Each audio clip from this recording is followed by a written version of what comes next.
Here's one more thing I forgot, I wanted to tell you. Okay, see these perforated lines?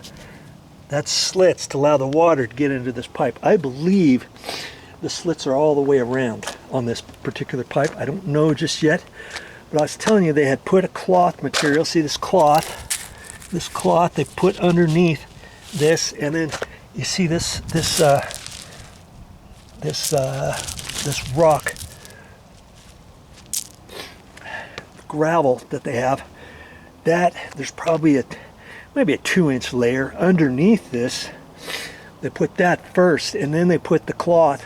That way, the idea is when the water comes in there, it seeps down in there. It doesn't get clogged up with mud and dirt and that kind of stuff. The water actually gets in underneath the pipe here, and then it has to come up from the bottom, up through the gravel, and then in through the slots underneath that, all the way on down.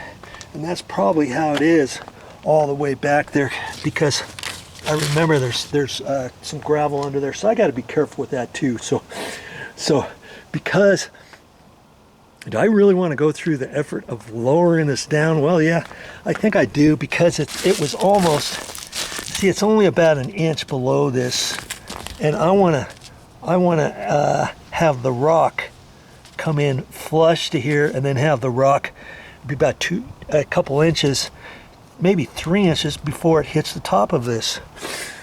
And then I can contour it, and I can have a flat area here before the rocks go up into the landscaped area, so I don't get rocks tumbling down onto here. If they do tumble down, they're going to tumble down to this flat spot that's 6-8 inches wide here. Do you see what I mean?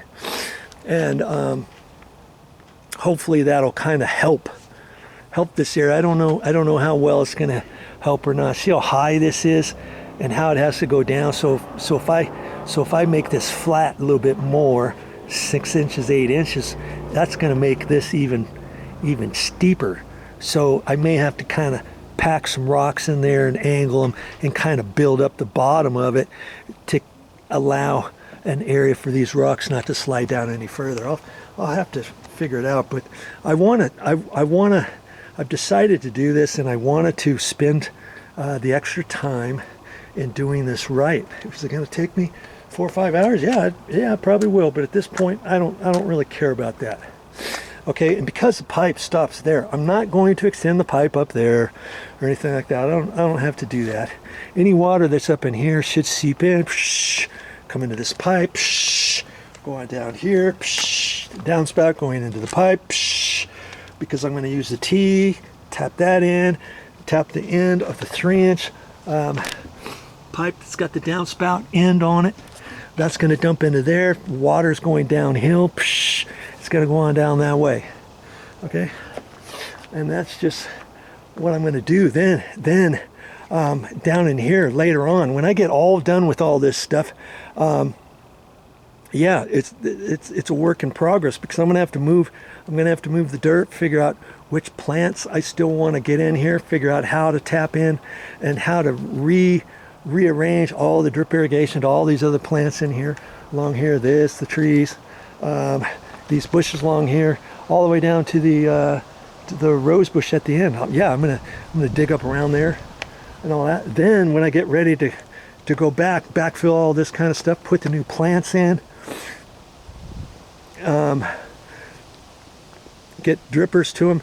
Then before I just cover this, I'm going to have to move the rock, take out all this old stuff. See, this stuff is 25 years old. See how it gets after a while?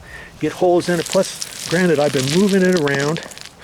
Okay, I've been moving this stuff all around, been cutting on it and stuff, and once it gets down and I get everything done, I'm gonna go to the store and I'm gonna get new stuff like this. Okay, and what it is, it's a barrier, a weed block barrier, so that you don't just put all these rocks down thinking, oh yeah, that's fine, nothing's ever going to happen. Then all of a sudden you get all these volunteer weeds coming up here. You get different things. See, as it is, you're still going to get some of this stuff. This is coming off of here, eventually the seeds drop, it gets down in here, you've got a little bit of dirt collected under this before the weed block. After years, you get the seeds growing, and you get this. So I'm going to have to pull that kind of stuff out. But the idea with the weed block, with this blocking, landscape block materials, to prevent the weeds from coming. So I'm not going to just willy-nilly throw all these rocks back in here and say, oh yeah, that's good enough.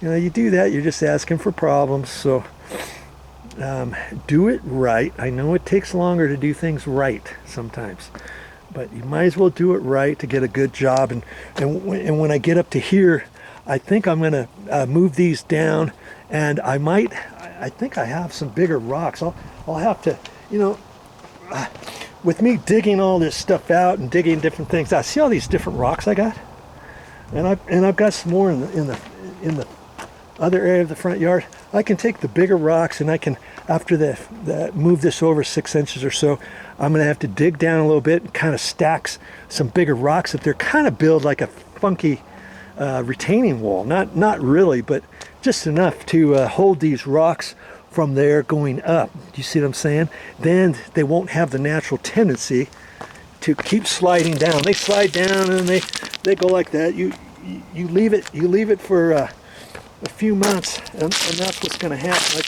I'm constantly kicking the stuff, getting the broom out here, sweeping the stuff up. You won't have to do that anymore if you just spend some time and do things right. You're always going to have stuff like this. This house is over close to 25 years old. Anytime you get landscaping like that, there are going to be things that you're going to have to take care of. If you want to be a homeowner, if you don't, and if you barely have enough to make your payments and get your house in there, and your insurance and your liability and your fire and flood insurance and all that kind of stuff, and if you're barely making ends meet, your property tax at the end of the year, good Lord, you got to start doing some stuff around your house on your own. That's what my channel's about. Not only helps you figure things out like what I'm showing you today, it also shows you all kinds of stuff for drip irrigation, shows you all kinds of different things that I'm doing outside, and then I've got videos for all kinds of things inside the house. Repairs and different thoughts and ideas for you to add an electrical outlet one place, put some dimmer light switches in the bathroom, change your light fixture in your bathroom to a nicer light fixture, your exhaust fan, troubleshooting your exhaust fan that's not working in the bathroom, and you want to install a ceiling fan to replace the old ceiling fan that's not working very well, it's wobbling all over the place. Or maybe you've got a bedroom that doesn't even have a ceiling fan. And, you know, do I have videos for that? Of course I do. How to change a garbage disposal, how to troubleshoot a stuck garbage disposal, how to replace change out a kitchen faucet, a bathroom faucet, how to unplug your kitchen drain, your faucet, your bathroom drains, all kinds of stuff. Okay, so just, hey, that's what my videos are about. Okay, helping you save money around the house.